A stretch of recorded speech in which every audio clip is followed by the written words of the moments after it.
Ciao ragazze, sono Giulia, ho avuto la fortuna di vincere il titolo di Miss Mondo Friuli Venezia Giulia nel 2015, ma oggi non voglio parlarvi di me, ma del luogo in cui sono cresciuta. Vi presento la bellezza senza tempo del Monte Zoncolan. Ci troviamo qua a Sutro, sul Monte Zoncolan, a 1750 metri di quota, con una vista spettacolare.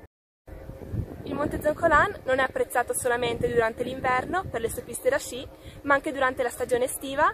Infatti sono moltissimi ciclisti che si cimentano nell'affrontare la tanto temuta salita che poi è diventata una famosa tappa del Giro d'Italia. I ciclisti lo riconoscono come il grande Kaiser, il grande mostro, per la sua pendenza che raggiunge l'11%. Dal Monte Zoncolan vi faccio un grosso in bocca al lupo, spero vivamente che voi possiate affrontare questa esperienza con semplicità e umiltà al fine di poterla vivere come un gioco e potervi divertire.